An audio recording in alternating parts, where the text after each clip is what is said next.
what do you want? Don't tell me you want to grow to $3 million. Don't tell me you want to grow to $7 million. Like, what do you want? Don't give me a monetary value. And I told him, I don't have to think about this very hard.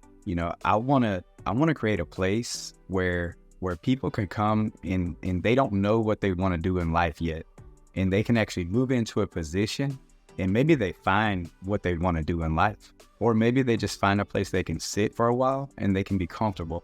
I remember dropping out of high school and becoming a janitor at a place out here on Fort Benning. And I remember feeling depressed and feeling kind of worthless. And I was out there at the time, it was $6.85 an hour. And I remember feeling, I'd see the soldiers and stuff out there and I think, these guys got careers. These guys are going in there doing something and I'm just a janitor here. And I'd always remember what somebody told me when I was 14 and 15 years old, my first summer job. It's not what you do, it's how you do it. And I'd always try to remember that. And as soon as I could jump onto a grass cutting crew from that janitor crew, and I was out there cutting grass, and I just started like, okay, take pride in what you do. Stop thinking about like, hey, I'm just a grass cutter. Take pride in what you do.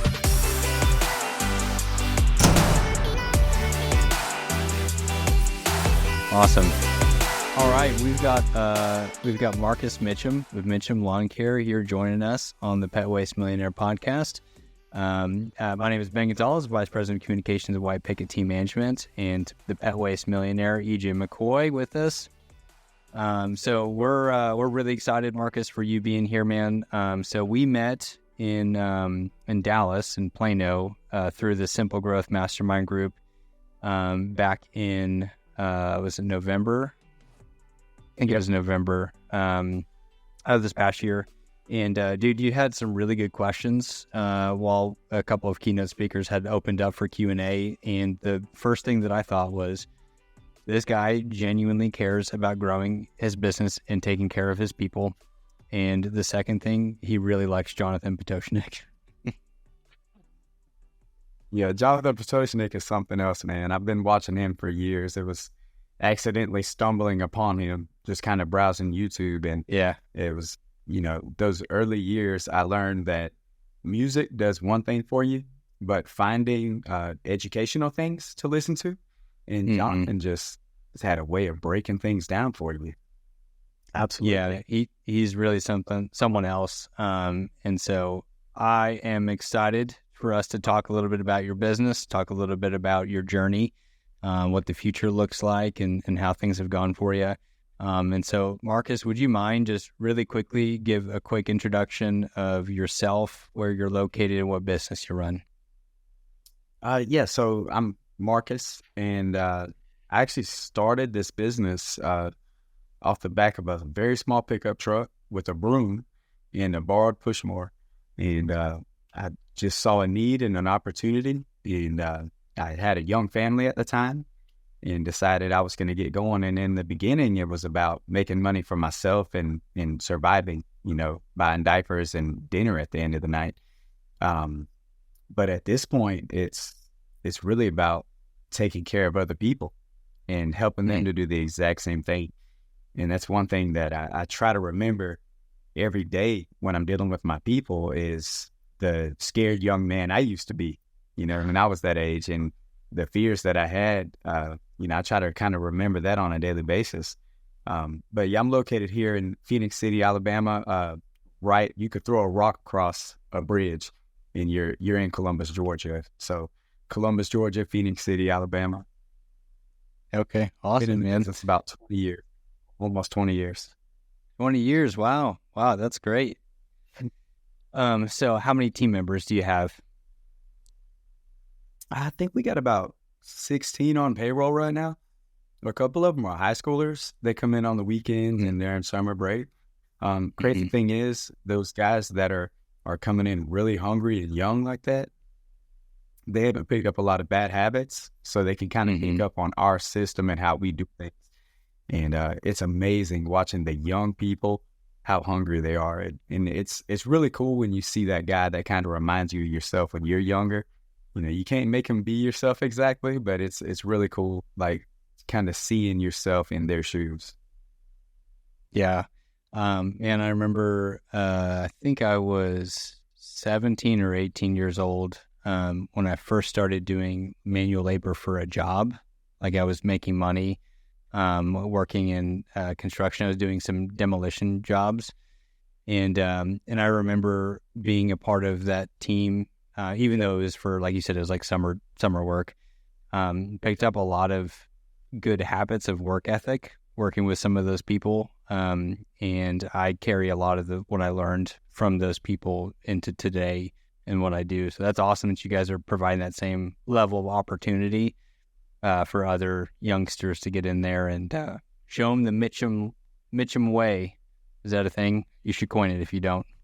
That's right. That's awesome. Marcus, go ahead. I want to hear real quick, Marcus. I want to hear more. So you mentioned you were in business. You've been in business almost 20 years. When did you discover YouTube and education through YouTube? We were talking about Jonathan Petoshnik, the Pet Waste Millionaire, a second ago.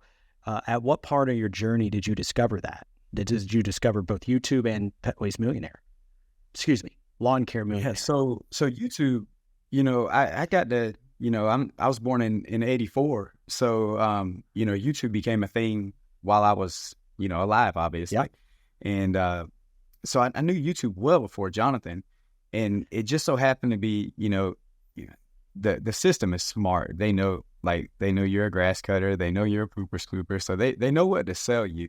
And Jonathan, he probably was like an expert in marketing, well before there were experts in marketing. And somehow or another, his algorithm pushed across to me. And I just saw his way, and I couldn't tell you the year. And if I could, I'd almost be embarrassed by it, because the knowledge that he imparts and the knowledge that he put out, you could take it. And if you really were to buckle down on it and get to work with it, you'd be leaps and bounds ahead of where I am right now. And we're not real far. Yeah, no doubt. I can relate. Similar story. If I had to put a time on it, maybe 8 years. Okay. Yeah, I can relate. Very similar story. I was born in 1984 too. Just what month? So you're 39? June. Okay, so you'll be 40 in June. Yep. Is that accurate? Am I doing that? Yeah. I'll be 40 in November. Yeah. So I'm a 1984 baby myself. And we have a similar path, because just like you, I was just mowing yards. I had about a $300,000 a year mowing business in 2010. In 2011, we grew that to, I think, 450,000 or maybe 500,000 or so. But it was 2011 when I discovered the Lawn Care Millionaire and Jonathan Petoshnik. And it didn't take me very long to figure out, being here in Collin County, north of Dallas, it didn't take me very long to figure out that this Lawn Care Millionaire guy that I'm listening to on YouTube and learning, I mean, like you say, like the amount of value and the amount of information and the way that he was able to articulate it was a game changer for me. And then I figured out that he was literally my biggest competitor, the competitor in my local market that, in fact, I can remember years prior to discovering him on YouTube. I can remember calling his office because I liked their truck setups so much. Their flatbed Ford Rangers back then, I liked them so much, I didn't know where to get them.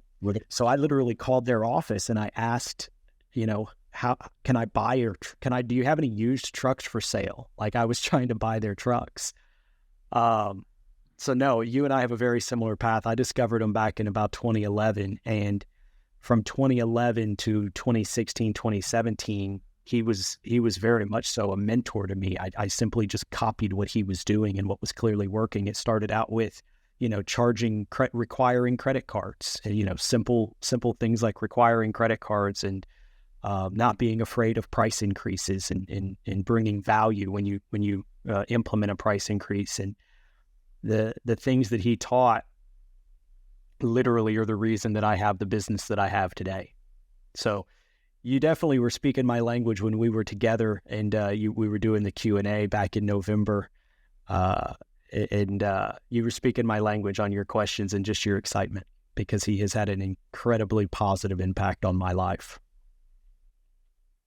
Yeah. It was, I mean, it really was like meeting a legend. It took me a minute to even get the words out. I was just fanboy hard because it was, he stepped back a little bit, which he well deserved to take a step back. And, Mike Andes kind of moved on in and, he started, going really hard. And, I started kind of modeling some things after Mike Andes. But Jonathan Potoshnik, he was that legend. So it's like, getting to be in that room and watching him walk in there, it's like a lot of kids, like a lot of my guys, it'd be like them watching Jordan walk in the room. Or I guess it's LeBron. Jordan's not a thing, I guess. Jordan's always whoever it is of the day.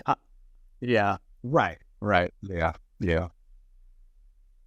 No, we could very much so relate. That's really cool. Go ahead, Marcus. That's really cool that you were willing to reach out to a competitor at that stage of growth. It took me a few years to learn to be cool with your competitors. Early on, when you first start getting going, you look at the guys out there and they got the flashy trucks and the good blowers and all that stuff. I'm walking around with blower straps that tie together with strings and they smell horrible. And I see these guys riding by and they got the brand new Mac Daddy equipment. And it's like, what? How are they doing this? And it took nothing to just pick up a phone and be humble enough to say, hey, how are you doing this? And the crazy thing is the knowledge is out there and a lot of people are willing to help you. And there's so much out there that if you're willing to do the right thing, that it's there. It really is. Yes. It's simply a matter of taking the steps and enduring. You have to have endurance. It's easy to do all the right things for 10 days or for 30 days or for that matter for 6 months.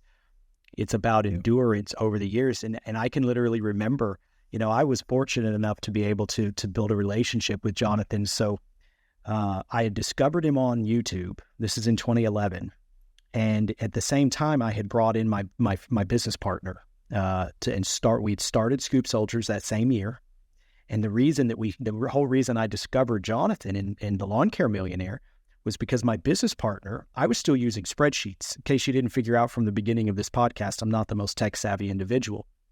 And so I was still using spreadsheets to manage 400 clients. I literally had a sheet for every day of the week. And depending on what zip code you were in, all your client information was on these spreadsheets. It was extremely archaic.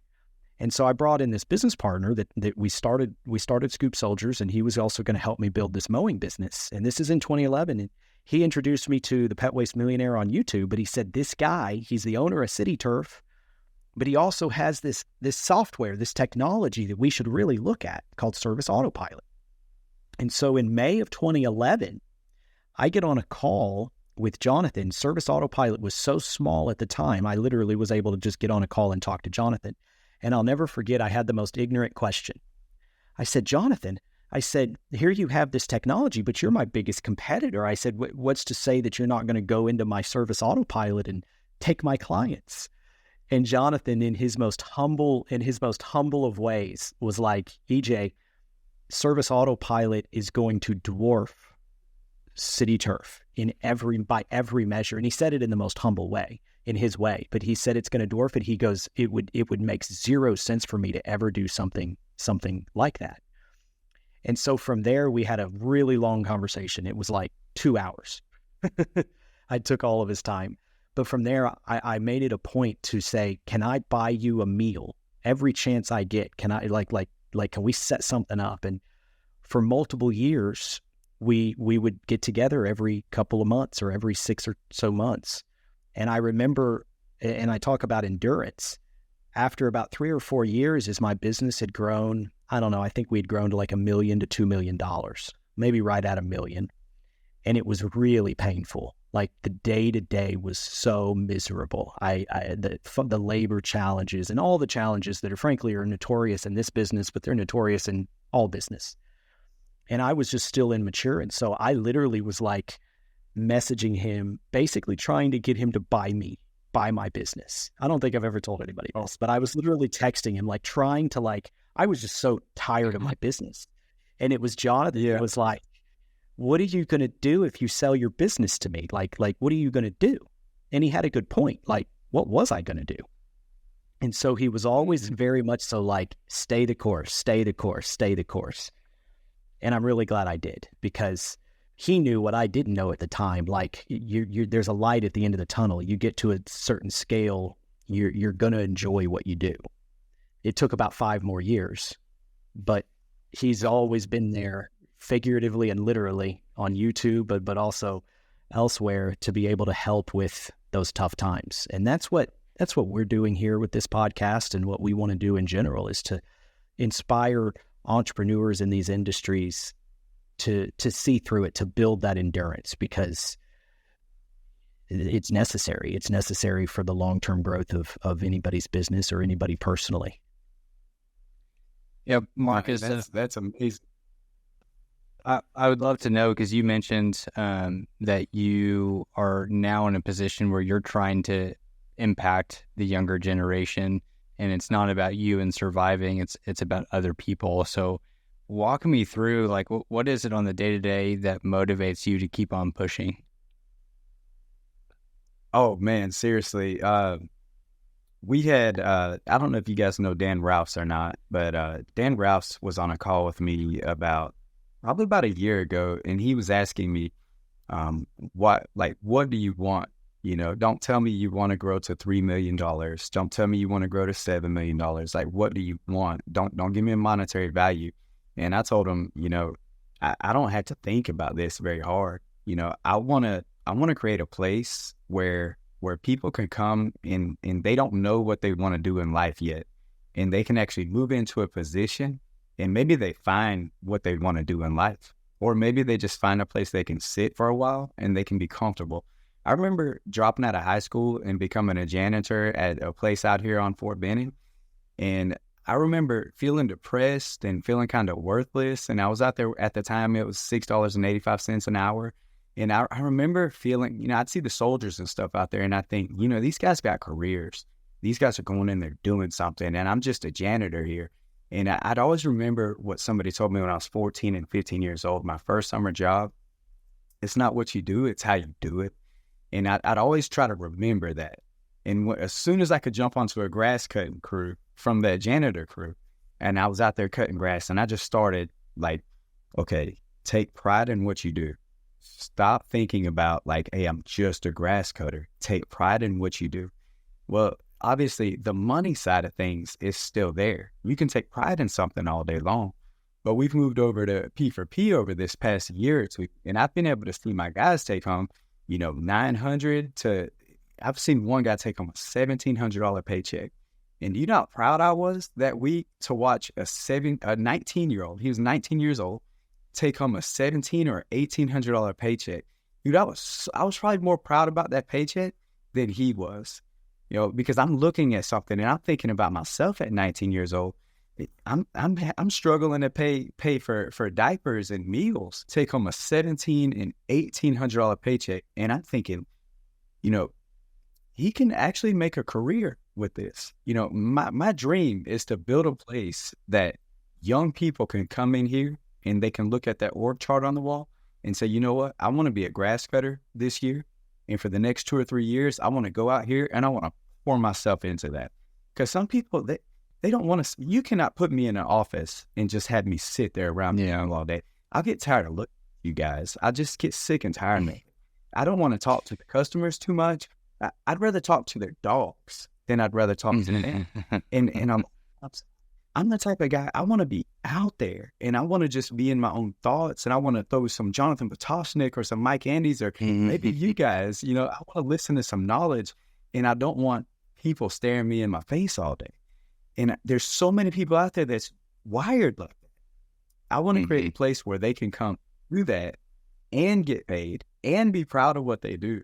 And when they go to the barbecue on the weekend, it's not, oh, well, you still doing that grass cutting thing? It's like, yeah, man, I'm doing this grass cutting thing and I'm kicking tail.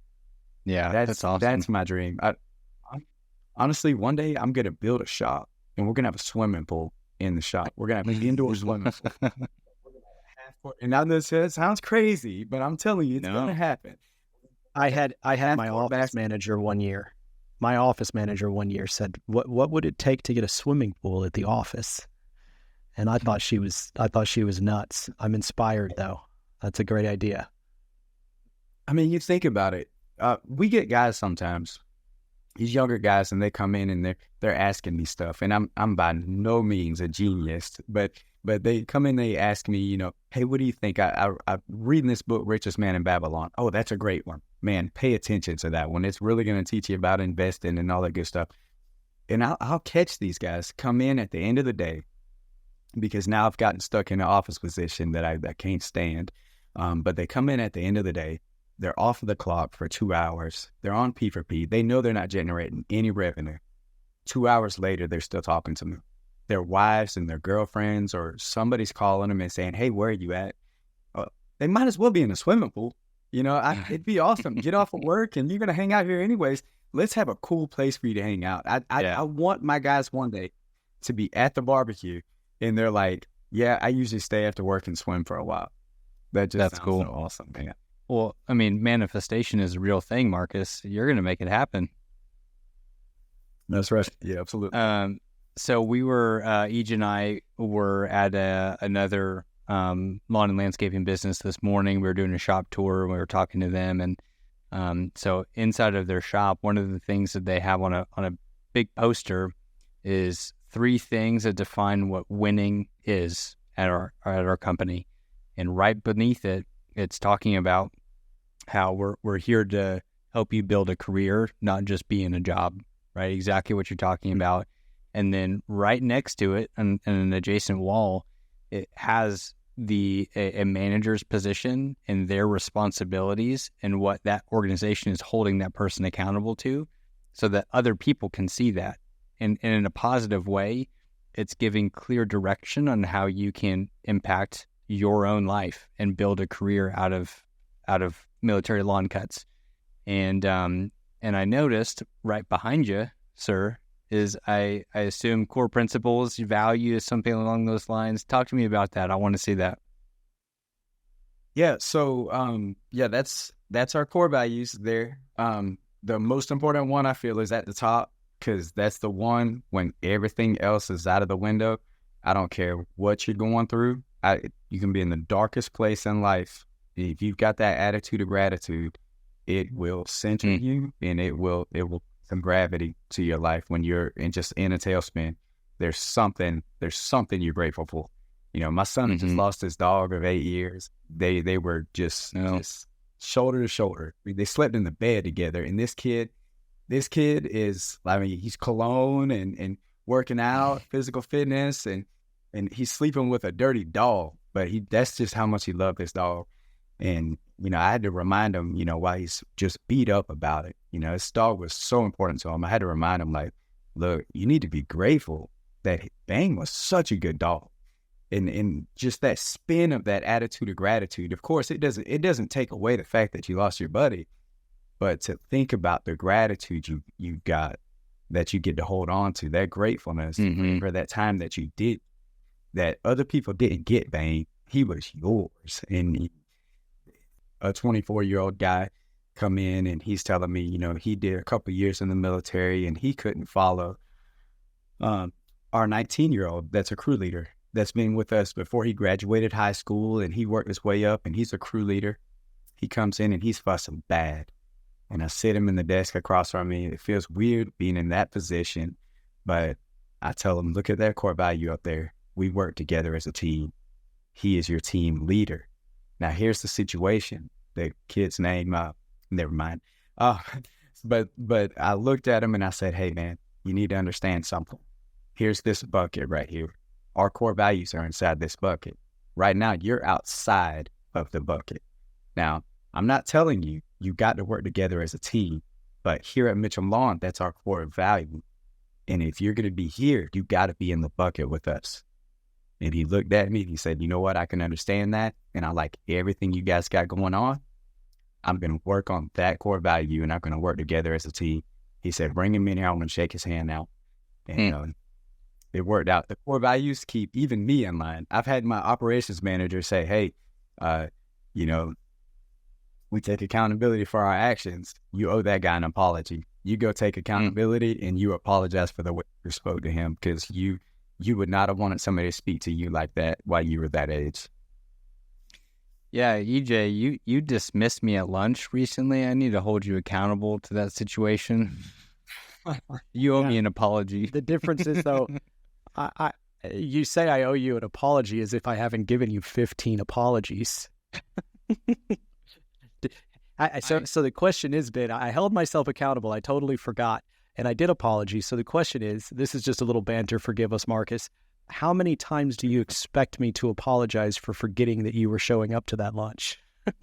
You said you apologized 15 times, 16 times. That's how many times I expect. 16? All right, Ben.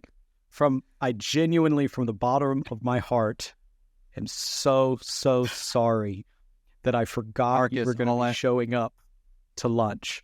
All I wanted was to finally get it on record. I wanted the apology to be recorded. He wanted it recorded.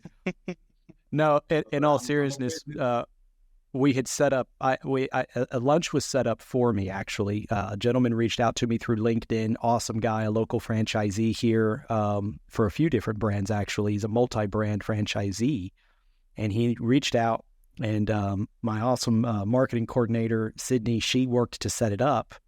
Well, Ben helped coordinate it as well. And he was running late to this lunch. This was just last Friday.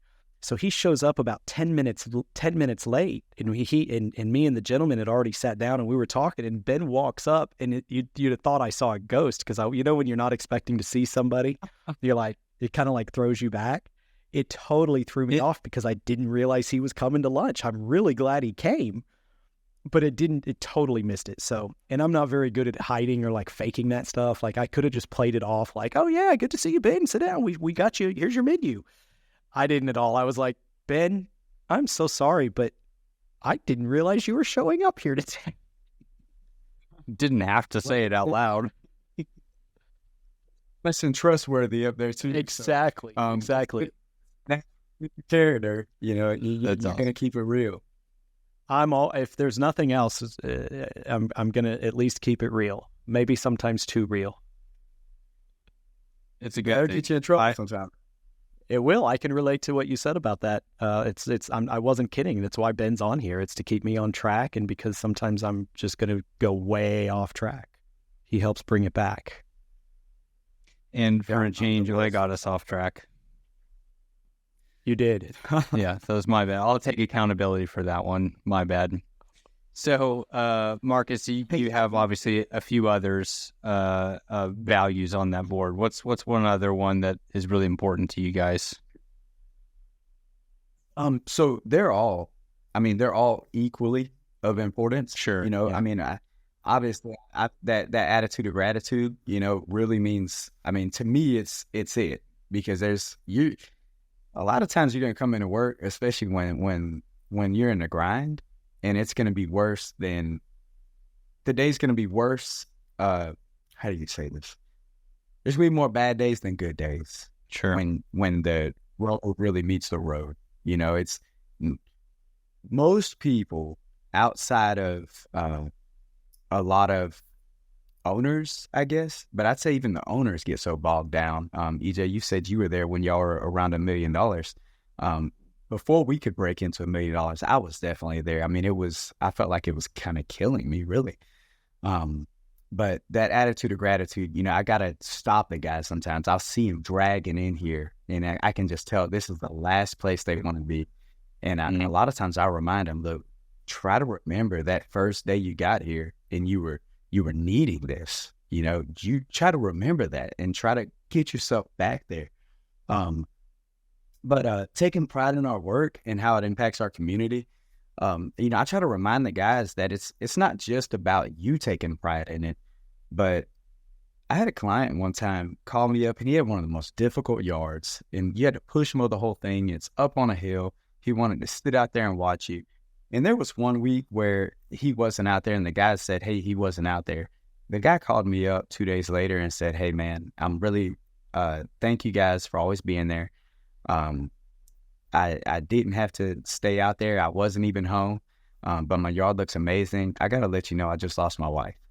And it's like, wow, man, that is tough. But imagine he would have gotten home and the yard would have been a mess because it's the one time he didn't watch the guys.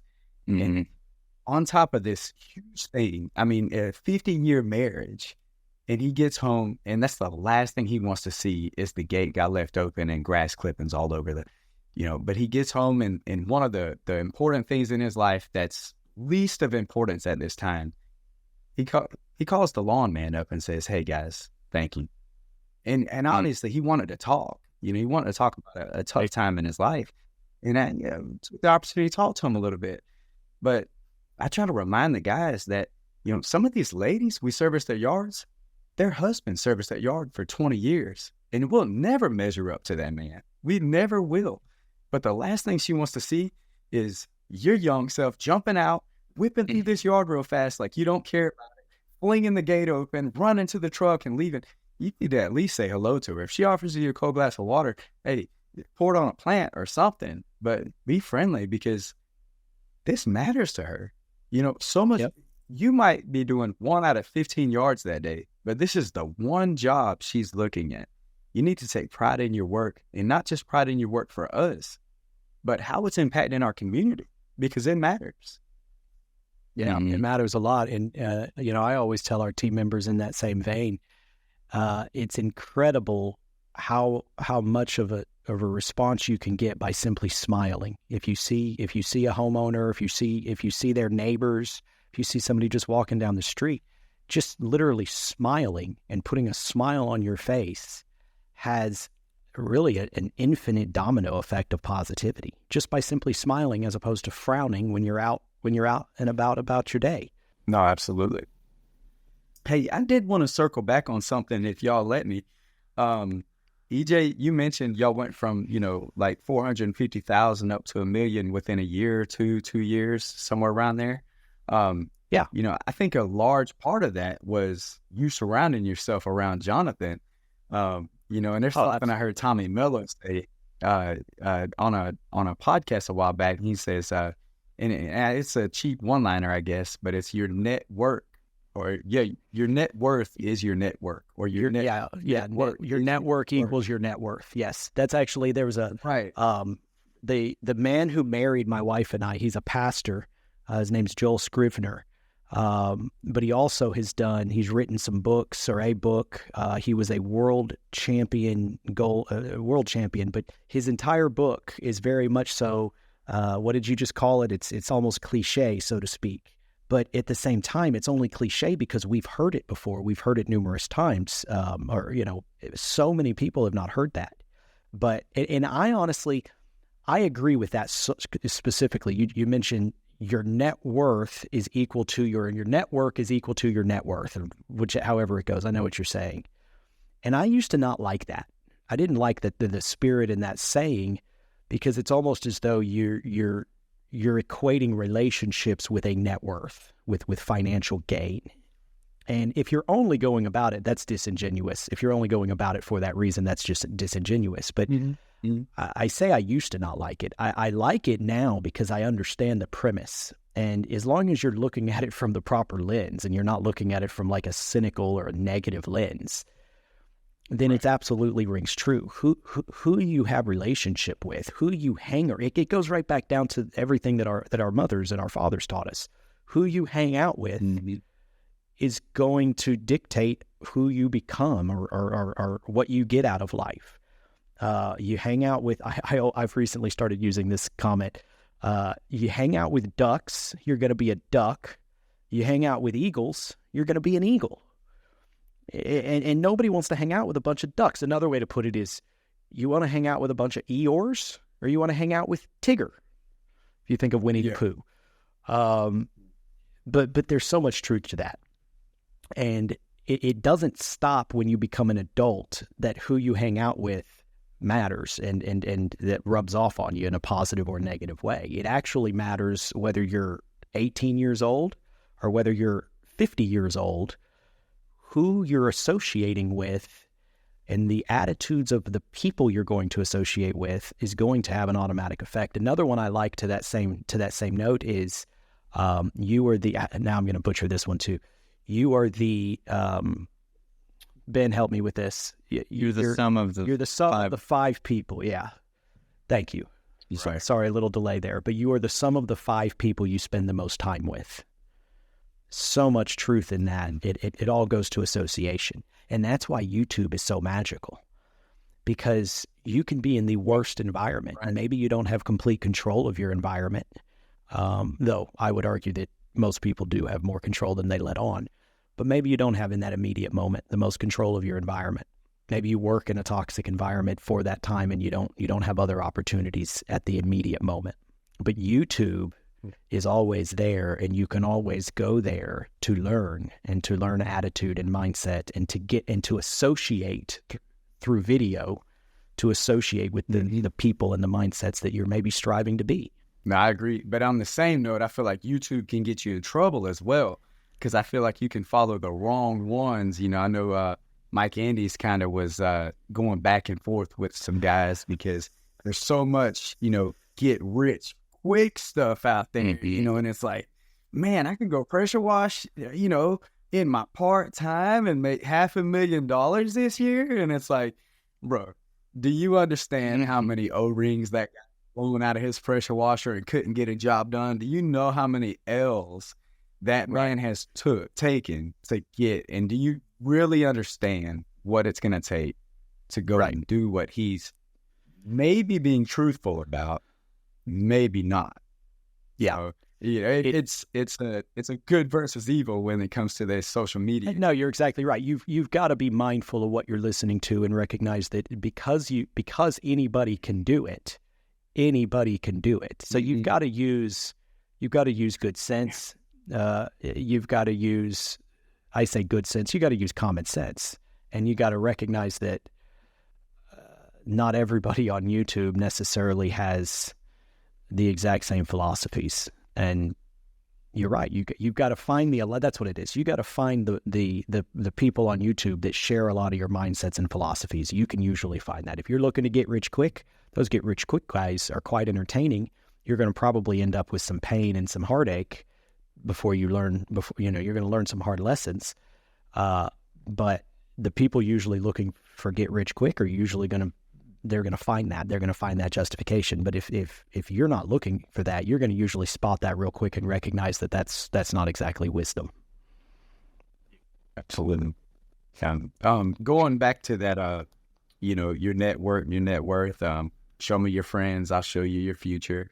That's one thing I really want to do with my guys. I don't have quite enough influence yet, but I really want to get the cracking on creating it locally. I want to start locally with just my crew and my team, and then I'd like to reach out to the city at a certain point where we're doing like almost a monthly meeting where I bring a banker in and we eat breakfast, and that banker actually talked to these guys about financial budgeting and what the banks look for. I've been inside like my hardware store, and I've heard guys in there filling out applications to try to get a Sheffield financial, a loan on a mower.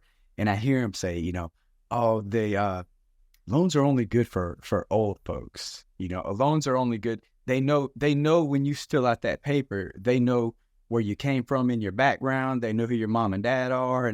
And what they don't understand is the bank does not care what you look like and where you came from. What the bank cares about is, are you going to make them rich? Are you going to pay your payment? Yes. Are you going to pay the payment? And is that loan officer going to get paid because you made good on that thing? And I want to. So some of the guys and I'm sure you guys have some people on the team that they don't even know, because of where they come from and because of who they hang around. They don't even know that there's cool people out there. There's cool people out there that work in the bank. There's mortgage officers that are awesome people that would be so willing to say, hey, man, give me your number. Yeah, let's do lunch. And I want to force that into my company. I want to do like a once monthly. I'd love for one of y'all. So have you ever joined the chamber meetings? I'm sorry, man. I didn't mean to talk over. No, I haven't. There's a little bit of a delay. Have you ever joined Chamber of Commerce or been to any chamber meetings in your community? No, I haven't. I've been invited a couple of times, so I've never taken advantage of it. That is, I've been to some. I haven't done a good job always at showing up to those kinds of things. I'm more of the introvert that likes to hide, to be totally honest with you. So I've never been very good at the chamber meetings. But what you're talking about is the in there. That's literally what the Chamber of Commerce really does. Is and I say that they do a lot of things. It's a lot of networking. But the point is there's always bankers, there's always realtors, there's always people at the chamber meetings who really feel called to educate on their thing, on their expertise. And you can join the chamber meeting, and then you can work those relationships. And people, like you say, bankers, mortgage brokers, other business leaders in your community are always more than willing to come and talk to your team members. But I would encourage, start with the chamber, because yes, you can go to the chamber, you can build those relationships, and then you can bring those people into your team. And yes, there is a serious lack of financial literacy at all levels. Financial literacy is not something that is taught in school in any capacity. I mean, I think they taught me how to write a check in school, which isn't really financial literacy. I don't even think they teach you about bank accounts. But financial literacy is something that I think the more you can teach your people about financial literacy, the more you're elevating those individuals, but you're also elevating your business, because as they get good and begin to understand how financials work, how the financial world works, they're going to bring that perspective to your business. And even if they're in a manual labor position, they're going to see it differently if they have financial literacy. So I want to bring us a part 2 to that conversation. So Marcus, you and I have talked back and forth about social media and what do you create, what do you do. So I'm giving you a sneak peek into, I'll see you next week on Wednesday. So I'll give you a sneak peek into one of the things I want to talk about. So I think, number one, social media is not necessary for every business. In the home services, it's not necessarily going to bring you money day one. It is an investment in the long-term growth if you're trying to build a brand. But if it is something that you want to commit to, if you know that you, Marcus, have a specific message that you want to get out there to a specific audience, you have the ability to take the conversations that you're having with those bankers, with those other individuals, record it and publish it. And that is an area of opportunity for you. It's something you're interested in. It's something you know you can have an impact in, and facilitating that message in that conversation to a lot of different people. And it doesn't require a crazy amount of effort. So I think that there's a potential for you, if you want to focus on, creating social media, to gather those individuals together. Like, I know you just did something with insurance agents at your shop, right? Yeah.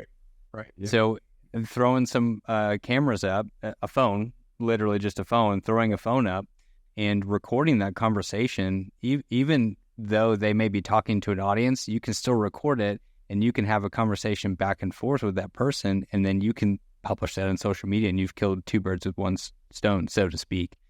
But again, you and I've talked about this, about, wanting to do it, not sure what to do. And you yourself, you mentioned, like, it's not natural for you to speak on camera, and you're not really, what I'm saying? Like, it's not natural for most people. So I think that is an area of opportunity for you, potentially to lean into, that, again, I think can have a major impact, both for your internal team, but also for others. Yeah, that's awesome. Yeah, I'm writing a couple notes down. If I'm looking down, I'm kind of writing notes down as we go, because you guys, EJ, you've done some amazing things, and Ben, you're doing some amazing things. I mean, I really appreciate you guys. Yeah, that's awesome. Don't worry. On Wednesday, I'm at my speech, whatever, is going to be interactive, and I'll include you in it. I'm going to force you into it, actually. Oh, nice. Oh, nice. I'm kidding. Awesome, man. So I'm curious. Go ahead. One other thing, just before we get all the way away from it, Mike Callahan was talking to me one time, and he was telling me about how they were at the a service autopilot deal where it's like an expo where he was speaking out to everybody. And he said at the time he ran a lawn service, and he was saying his biggest competitor was sitting in the audience, and somebody had asked him, hey man, that's your biggest competitor, and you're giving him the game. You're giving him the game. And early on, I was thinking the same thing about Jonathan. When I first ran across this stuff, it was like, man, he's giving us the game. Like, what's to stop me from moving out here to Plano or Fort Worth where he's at, and he's taking over, and for me to do him in. There's one spot and I'm probably going to butcher it, but there's one spot in The Richest Man in Babylon where he had gotten so rich and all the city's money had funneled to him in some miraculous way, and everybody else was just kind of there. And the leaders go to him and say, hey, you know what? We see what you're doing here, and you're about to teach this to the city because we want to have the most prosperous city around. And he looks at him and says, hey, I'm not going to withhold anything from you. As a matter of fact, set it up. I'll teach it. I'll teach it to everybody. Now, I'm adding my own version to this. But he says, I'll teach it to them. Set it up. I'll do a whole seminar for these guys. But here's the thing. I can teach it, but then they have to do it. So, and Mike Andy said it a couple of years ago, everybody doesn't have that capacity. And it's not that, Jim Bob's mowing over here is any worse or better than you because he wants to run a $250,000 company. He's got his niche and he's got his thing that he's doing, and he wants to be there. He doesn't want to be a $10 million company. The $10 million company is going to have him going crazy like EJ, you were so many years ago.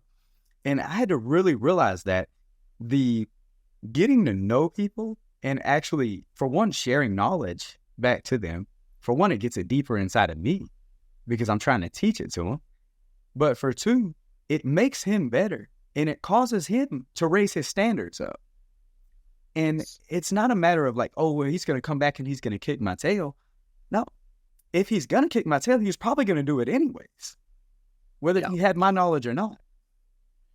You mentioned Tommy Mello earlier, the home services millionaire. He wrote that book, right? Oh, yes. Yeah, Tommy Mello. I was listening to a podcast. It was a keynote actually that he had put on YouTube, and he actually talks about how he invited all of his competitors in the garage door business. He invited all of his competitors to his house. And at the time, he was, if I understood him correctly, he was charging a lot more money than all of these competitors. He was charging, pretty high premium. And one of the competitors raised their hand in his house and said, "How do you sleep at night? How do you sleep at night charging?" I forget. I think he used an example, charging $8,000 for a garage door that cost you $1,700. And he turned it back on them and he says, "Well, how do you sleep at night?" He said, I have salespeople and technicians that make really good living because they're really good at what they do. You can't afford to pay your people what they're worth because you don't charge your clients enough. It's all about building value. And by the end of the meeting, he had convinced all of the competitors that he had invited over that they were underpricing, they were undervaluing their service. And it was a big change in their marketplace.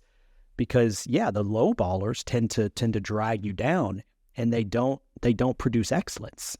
They hurt the industry. So when you teach your competitors excellence begets excellence. It creates more excellence. It is not a finite thing. It's a multiplier. It's just like anything in economics. Talking about financial literacy, so many people have this mindset that money is somehow finite. Well, money hasn't been finite as long as we've been alive. It was finite in the 60s when there was a gold standard, but as soon as we went off of a gold standard, money's not finite. Literally, the pies create more pies. Finances in financial literacy creates more financials. It creates more wealth. And so I believe that the more you can help your competitors in an industry, again, the industry's not finite. The industry can grow. And really, that's in any industry. Think about the restaurant industry in 1971 or 1970, 50 years ago, whatever. The restaurant business. Just because a restaurant, maybe you had a successful restaurant and next door, another guy opened another restaurant that wasn't taking money out of the pocket of the existing restaurant. You were simply creating more pies. You're creating more flow of money. And this is an area that even I don't fully understand enough to articulate. But like you said, the more you talk about it, the more you work to educate and you collaborate with people, the more you yourself even learn and understand. Yeah, and I think a lot of it is an abundance mindset. You know, you could have a poverty mindset of, you know, is it out there? And I think one of the issues is a lot of us, you know, I grew up, you know, kind of poor. You know, I mean, I was taken care of pretty well, but you know, I mean, I saw divorce happen, you know, and I saw major financial strain happen. You know, I saw water getting cut off. I saw electricity getting cut off at time. And you know, when you get into the business and you start making a little bit of money for yourself and you start gaining some control, you know, you could kind of have that poverty mindset. And it was Jonathan that kind of got me out of that poverty mindset, seeing him just give and give and give knowledge. It's like, wow, okay. You know, I heard one quote by somebody, and they said, the competitor you need to be worrying about is the competitor not worried about you. You know, and it's like, when I heard that, it's like, man, I'm not looking at another lawn service going down the road ever again. You know, as a matter of fact, if I look at them, I'm waving at them. And I'm saying, hey, how you doing? You know, I want to make sure I'm not out here worried about the wrong thing, because if I am so worried about, you know, somebody getting ahead of me and where am I at, then, you know, I'm focused on the wrong thing. You know, Tony Bass said he went to a seminar one time, or Tony Bass, he's the super lawn trucks guy. He's right over here close to us in Georgia. Builds these big Mac Daddy rigs, big box trucks. DOT loves them things. But so he says he's at one of the expos, and he said he's doing an expo with like his lawn truck people, and two landscapers walk by him. And the first guy walks by him, and he knew him from the business. He seemed to be struggling a little bit. He said, man, the market is horrible, and it's all these undercutters are out here, and I don't know, I'm probably going to get out of the business. And it wasn't long after that, another guy come by, and he had some students with him, and he tells them, man, this is about to be a banner year for me and my company. And he did like a part-time teaching, and you know, at the end of it, he said, man, I really learned something that day from these guys. You know, they're speaking where they work. And now, obviously, the guy that's going to have a banner year, he's got to go out and cut some freaking grass out there, right? I mean, he's got to go, he can't just speak it and then go sit down and download all the money. But, you know, he's going to have to go do it. But the guy with the poverty mindset, he's just, it is what it is. It's all about mindset and execution. Yeah. You got to execute. You can't just have the positive attitude, but you can't really execute with a negative attitude either. So you got to have the mindset of a positive attitude or be in a positive frame of mind, but then you have to execute. And if you don't have both of those, you can't you're really not going to get anywhere. You can have a positive attitude all day long. If you can't execute it, you're going to go nowhere. I think that's one of the most common things you see today. Is it's easy to listen to some YouTube guys and get real positive. Mm-hmm. Yeah, I'm going to have a positive attitude, but it's all about the execution. That's the difference. Yeah. The positive attitude in the videos, and it's I heard it illustrated as you get it in waves. It's like waves in an ocean, and that's the inspiration. But then the wave goes back out. And without the discipline of standing strong there and pushing forward, you can get waves all the time. As a matter of fact, you can get waves till you get a headache, because you've heard so many inspirational videos, so much David Goggins and Tony Robbins and all this great stuff. Sure, it gets you pumped up, and it's got you a good positive focus. But the problem is that positive focus goes away when you get out here on this job and you lost some money. When you get out here on this job and you're not cutting the grass like her husband used to cut the grass, and you gotta get humble, you know. I really want to know when you're going to be writing your book, Marcus. That was awesome.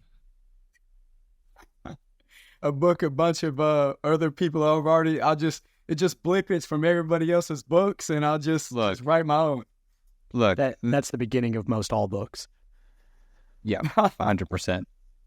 And I guarantee you, in your process of pulling all this information from other people that have inspired you, as you begin to write it, you end up finding your own message in that.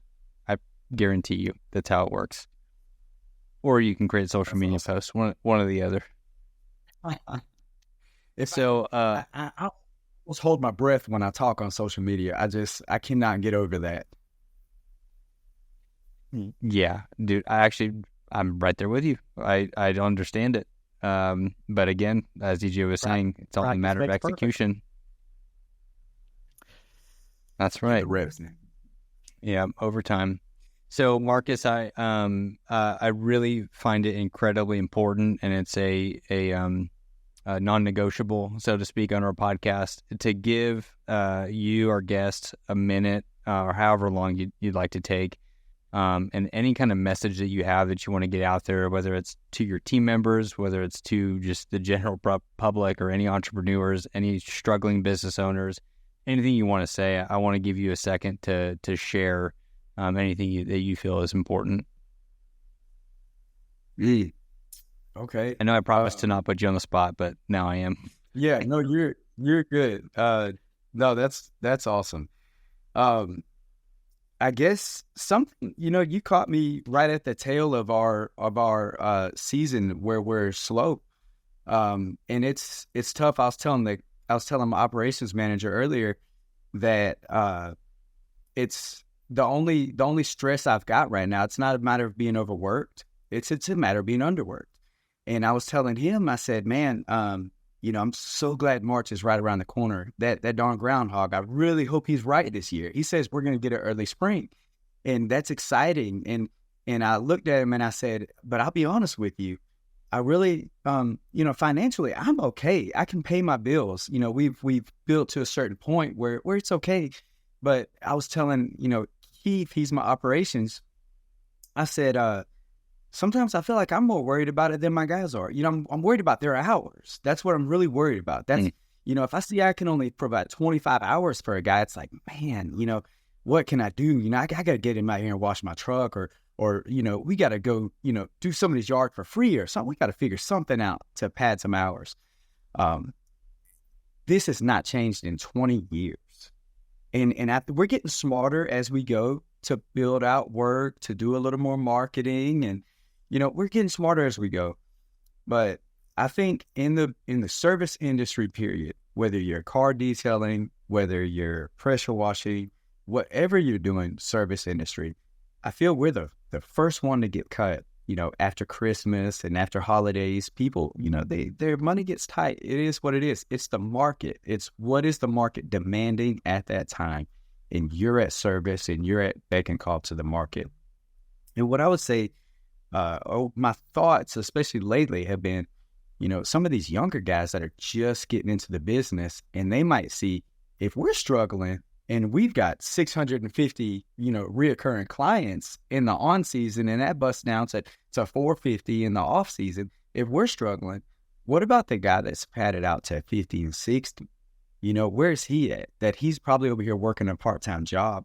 What I'd like to say is like, hey, look, that's just a wave. The wave just went out, and the wave, it's coming back, but you got to stand strong, because that wave might have dragged you out some as it went out. And it just is what it is. It's not your fault. It's not anything you did wrong. Maybe you could have worked a little harder on marketing. Maybe you could have landed another cleanup or two. But for the most part, you're in a service industry. You're at discretion of what the market is providing. In our business, for sure. And I would say, especially young in the business, stand strong. Don't retreat. At the first sign that things, man, I just had a really rough winter. Hey, you're probably gonna have a rough winter next winter too. But spring is coming, and it's time to gear up and get ready to go kick ass. So you just stand strong where you are and keep pushing forward. Don't retreat back. That's really been on my mind and my heart lately.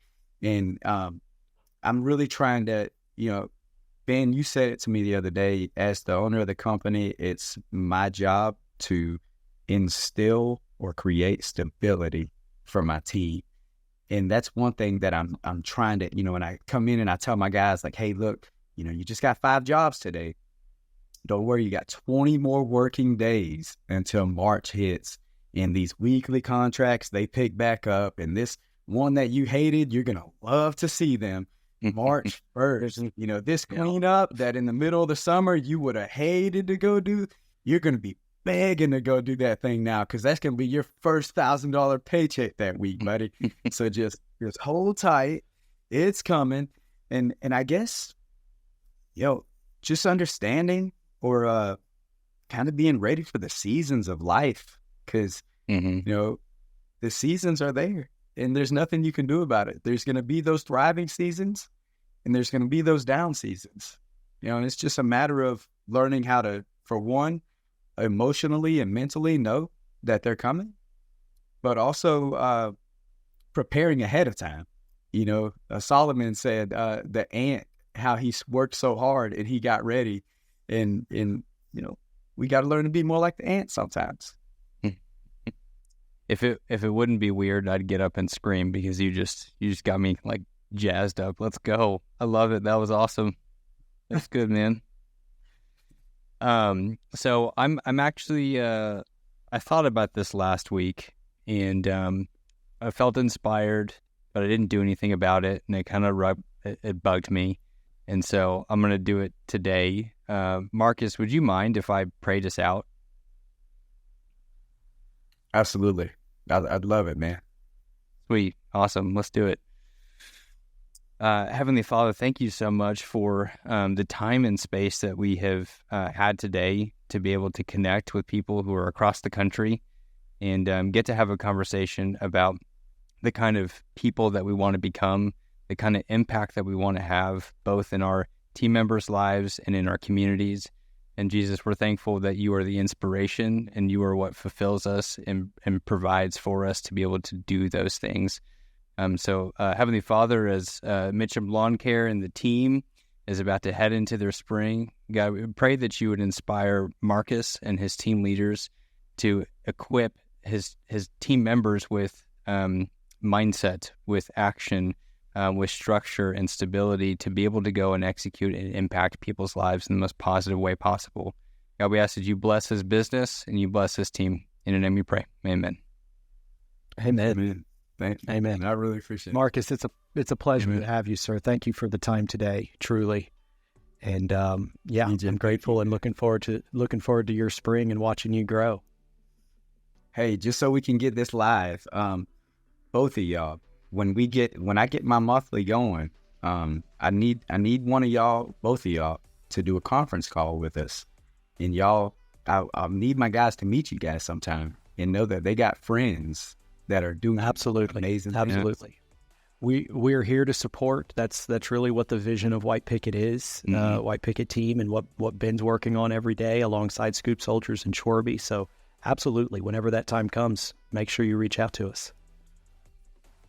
Yeah, I'll echo that, man. And if we can make it work where one of us can be in person in Alabama, we want to do that too. I think that there's an opportunity for that, dude. Seriously, I think there's an opportunity for us to be able to do something like that, and we love to add value in whatever way we can. So I appreciate you reaching out on that behalf, though. That's awesome. All right, cool.